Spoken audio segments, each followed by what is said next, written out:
ایک دفعہ نواسہ رسول امام حسن اپنی بیوی کو طلاق دینا چاہ رہے تھے، تو بات جب امام حسین تک پہنچی تو آپ اپنے بھائی کے پاس تشریف لائے اور کہا کہ بھائی سنا ہے بھابھی کو طلاق دینے لگے ہو، کیا ہوا مجھے بتائیے۔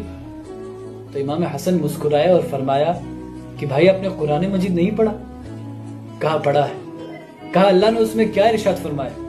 ہن لباس لکم وانتم لباس لہن، مرد عورتوں کا لباس ہے اور عورتیں مردوں کا لباس ہے، اور میں اگر طلاق دینے لگا ہوں لیکن ہے تو وہ میری بیوی نا، ہوں تو میں اس کا لباس ہی، میں آپ کو نہیں بتاؤں گا کہ اس میں کیا خامی ہے۔ جب یہ بات امام حسین نے سنی تو اپنے بھائی کا ہاتھ چوما اور کہا کہ بھائی آیت پہلے بھی پڑھی تھی لیکن تفسیر مجھے آج سمجھ میں آئی۔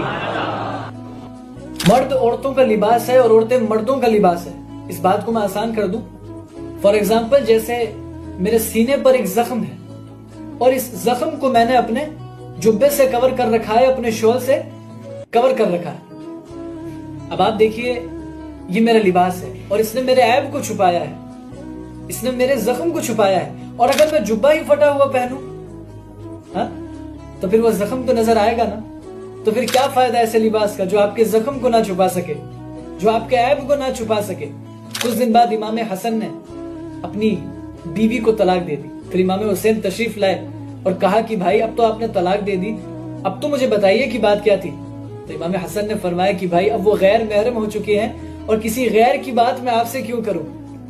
تو امام حسین کھڑے ہوئے اور اپنے بھائی کو سینے سے لگایا اور کہا کہ مجھے فخر ہے کہ اللہ نے مجھے آپ جیسا بھائی دیا ہے۔ اور ہم کیا کرتے ہیں؟ صرف شک کی بنیاد پر اپنی بیوی کے عیب کو اپنے گھر والوں کے سامنے رکھ دیتے ہیں، اور جو بیوی ہے وہ اپنے مائکے والوں کے سامنے اپنے شوہر کے عیب کو ظاہر کرتی ہے۔